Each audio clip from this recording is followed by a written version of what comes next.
Well, dear viewers, I've been through a series of events that I've gotten to experience a handful of times here on the channel throughout the years. I sat down this morning to record this video for the first time. I then edited the video together, rendered it out, uploaded it to the channel, and, well, we've got to do it all over again because we've got some more information today. And it is good information. Wargaming is doing something that is genuinely surprising to me. It's something that they have done quite recently that was pretty generous, and I was very excited for it, and many of you were too. And if this trend continues, I think we're going to have a pretty good thing here on our hands. A surprising one too at that. So what am I talking about? Well, today the second round of the public test server is going live, and well, they released an article to go along with it. And this update article for the PT clients, kind of just like a sneak peek of what's coming out in the next patch anyway. It's basically like a first draft of the update notes, if you will. So the PT client is pretty cool. You can download it and check out the next update a little early and get a sneak peek at some of the stuff that they're working on. And you get free stuff on your main account for partaking in the public test. But anyway, what is important is that in this updated PT client update notes, there is a section, of course, talking about the Almirante Oquendo, which is the next Dockyard ship. It's a Tier 9 Spanish cruiser. And what they're doing in this Dockyard is that just like the Wisconsin Dockyard, which was a Tier 10 premium or reward ship, if you have the mid-grind reward ship, you can get the Oquendo completely for free. And this go round, the mid-tier reward ship is the Tier 6 German cruiser, the Leipzig, or Leipzig, however you say it. So if you have the ship already, which was released, was it last year? Yeah, last year in September. If you have that ship, which I believe was released in an Armory sequential bundle event, you can get the Oquendo completely for free. So I'll just read from the article so you can hear it from Wargaming's own article. And the link to this article will be in the description down below if you want to check it out for yourself. So they say the Dockyard construction process comprises 20 phases. As usual, most of these can be completed through combat missions, but you still need to complete at least 2 phases by other means. However, just like we did in our previous Dockyard that provided Wisconsin, we're giving some players the opportunity to earn the Almirante Oquendo without buying additional phases. The new Dockyard offers German cruiser Leipzig as a reward for completing a certain number of phases, and captains who already have this ship will be granted the completion of 2 additional construction phases instead of receiving her. As usual, players can also purchase phases with doubloons to get the ship's to progress the ship's construction. Individual phases can be purchased for 2,000 doubloons, and there are starter packs that grant 2 phases for 3,000 doubloons or 7 phases for 8,000 doubloons, for those who want to really get a jump start. These packs are only available until you reach the 5th shipbuilding phase by completing Dockyard combat missions, though. So, as you just heard there, you can get a Tier 9 premium ship, resource ship, completely free if you have the Leipzig, which is, again, huge. Previously, in the prior Dockyards, if you had the mid-grind ship, sometimes they gave you credits. Sometimes, I believe they did give you doubloons. I believe in 1 or 2 you did get doubloons if you got the mid-tier reward ship, which you could then, of course, turn around and use to complete the Dockyard. But I think it's mostly been like credits and such, which if you bought a premium ship and then you get it again and you get credits, it's a hefty amount of credits in most cases, but it's like, oh, come on, really credits, right? So this is, again, huge. You can get a Tier 9 resource ship for free, which is massive. Now, I'm not sure if it comes with the baked-in premium economy because her icon is the white ship icon surrounded by the gold leafs. If it is a gold ship icon surrounded by the gold leafs, you get the full-on, it's a full-on premium ship, right? You get the full-on premium economy and all that jazz. So I'm not sure that, but it's still a Tier 9 resource ship. So it still has a pretty nice buff baked into its economy with the bonus package that it is going to come with. So it should still be a pretty nice ship regardless. And it looks like it's a pretty solid ship through and through so far. So that is pretty surprising that 2 dockyards back to back, Wargaming is essentially giving this ship away free if you got a tier 6 premium ship back in the day. So that's pretty cool. And I'm liking this trend. If they continue on with this trend, that'll be lovely. Where if you've been playing the game, you've been taking part in these armory bundles and stuff, you get these, high tier dockyard ships for free by just playing the game.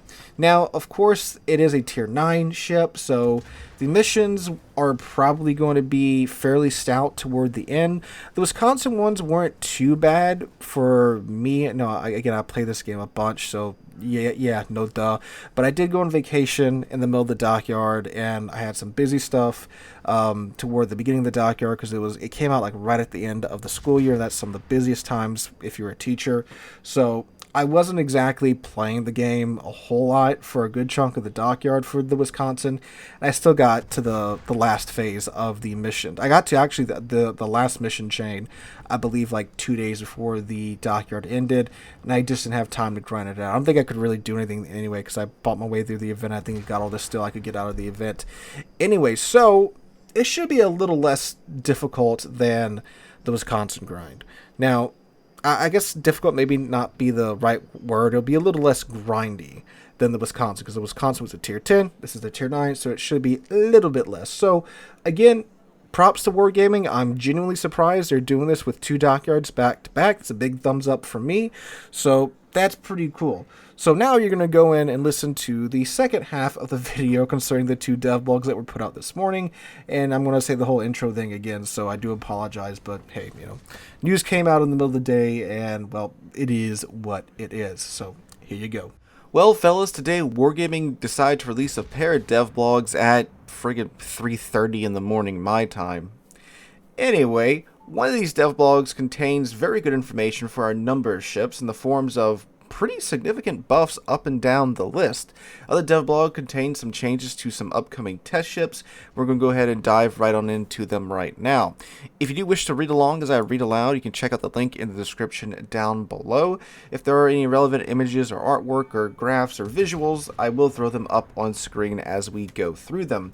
But anyway, we're going to go in the order of release, even though they both released at 3:30 in the morning. But anyway, the first one up is the changes to test ships.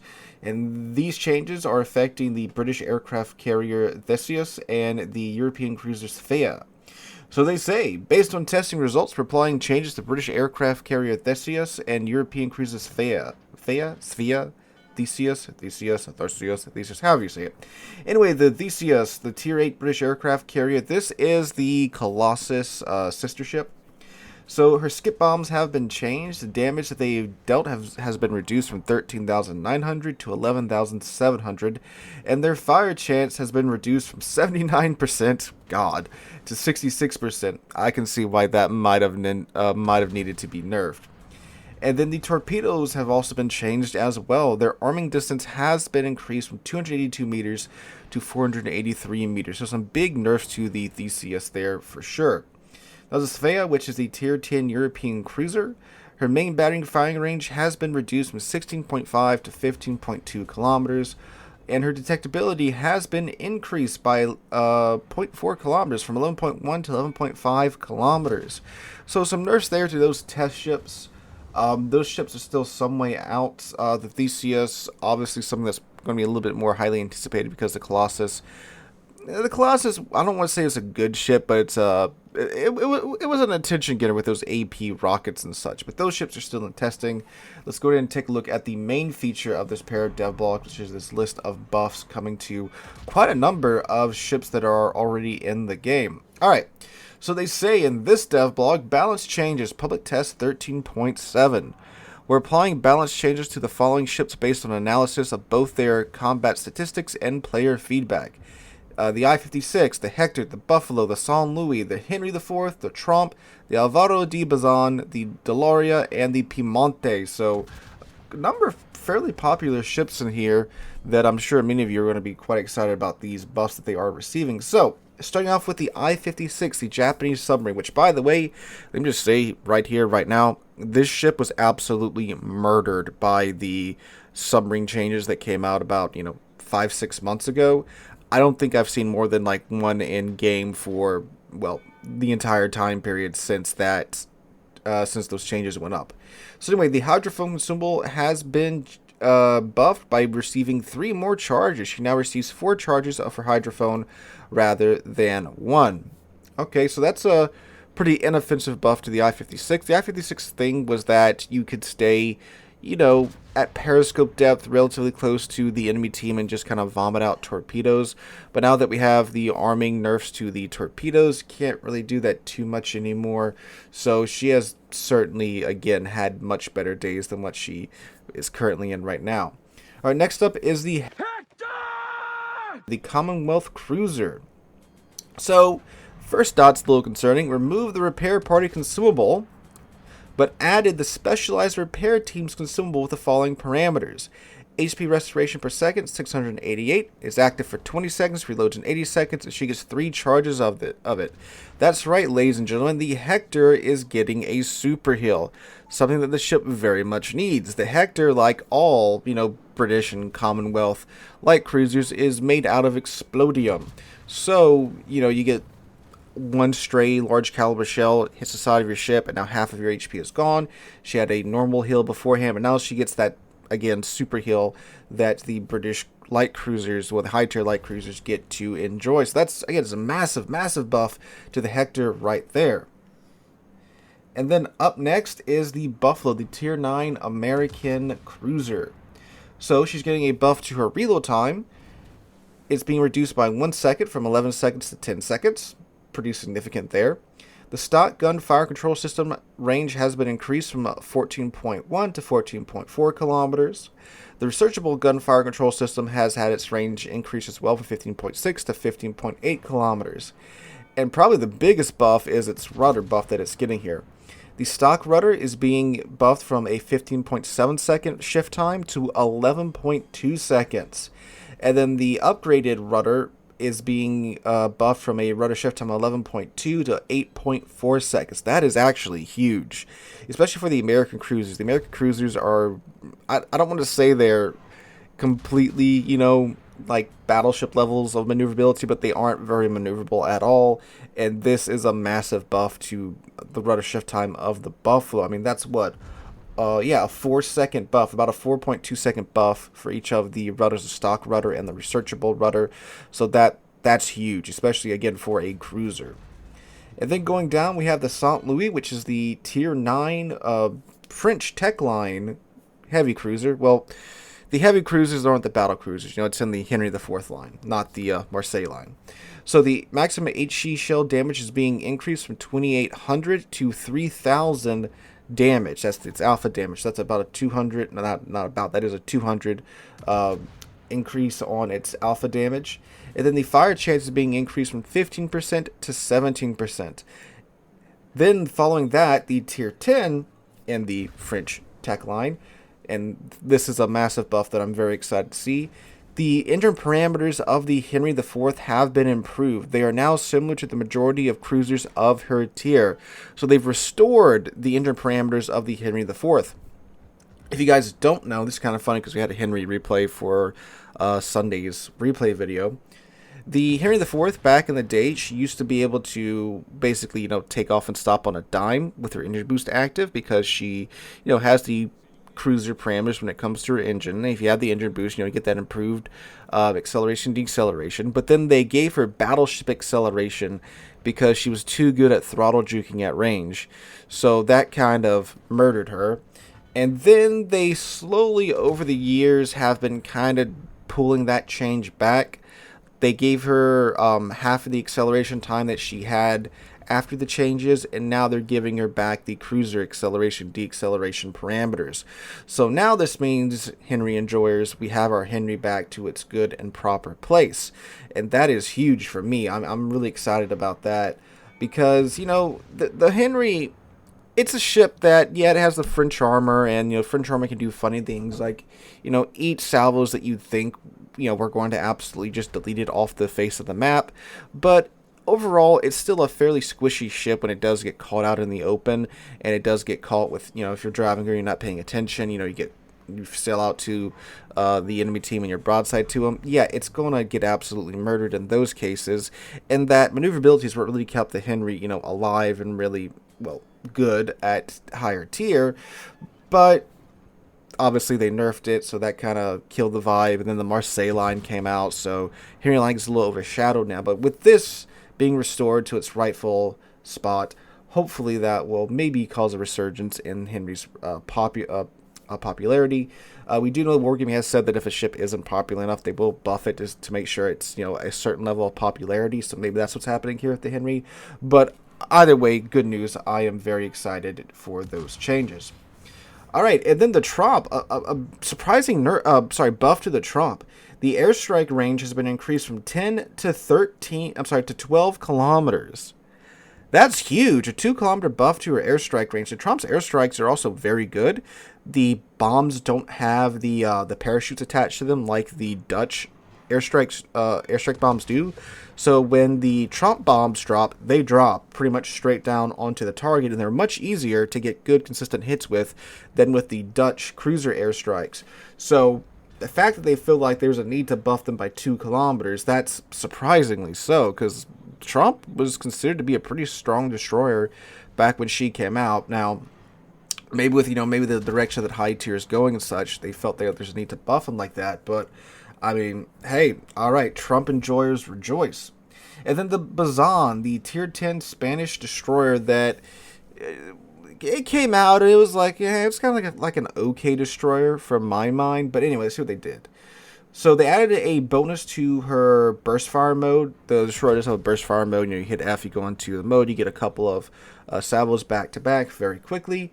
They've given her a dispersion buff when you're firing in that mode of 10%. So when you use your burst fire mode, you get a 10% buff to your dispersion, which is pretty good. I mean, having all those shells go where you want them to go in burst fire mode, that's a huge advantage. So I can see why they would do that.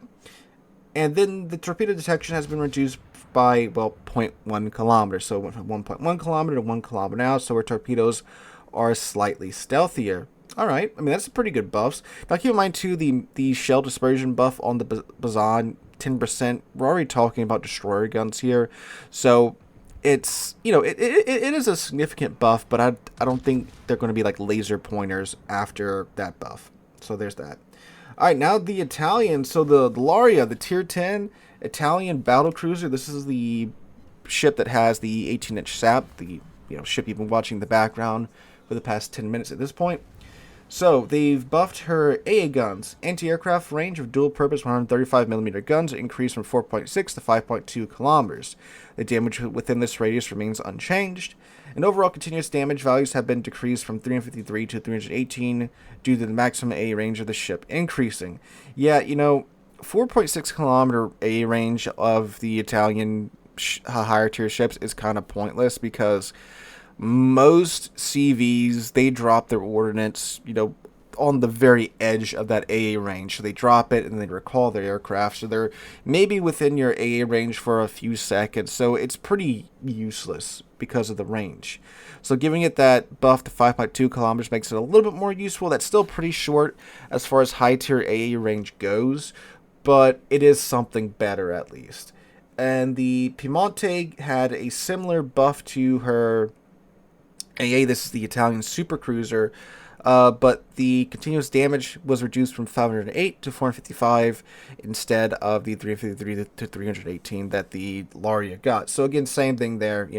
CVs can barely get within range. It's nice that it's got a little bit more to it, so you can kind of slap at the CV planes a little bit better before they ruin your day. But you know what, a buff to your AA is a buff to your AA. So for the most part, big buffs to pretty much every single ship in this list, except the Italian ships is a nice AA buff, but not really huge. But the rest of the ships, pretty significant changes to them, and these are ships that I would say definitely needed it. Hector especially, there wasn't really much need to, or I should say much desire to buy a Hector, considering you get vibe checked with it pretty hard, and you don't get that super heal to recover your HP from. And again, big changes to Buffalo with the rudder there. Henry's getting her original engine back. Trump got a airstrike range increase. So again, up and down the board, except for the Italians, pretty big changes here to these ships. And if you are captains of these ships, I'm sure you're quite satisfied. So fellas, let me know what you guys think in the comments down below about these buffs. Are you excited for them? What ships do you think need some more love from wargaming? What ships do you think maybe need a little bit of tuning from wargaming? Maybe they're a little bit overpowered. Let me know all that jazz in the comments down below. Hope you guys have a wonderful Friday and wonderful rest of your week. If you did enjoy the video, make sure to drop a like, leave a comment, subscribe to the channel, all that jazz. Again, hope you guys have a wonderful weekend. Hope to catch you guys in the next one.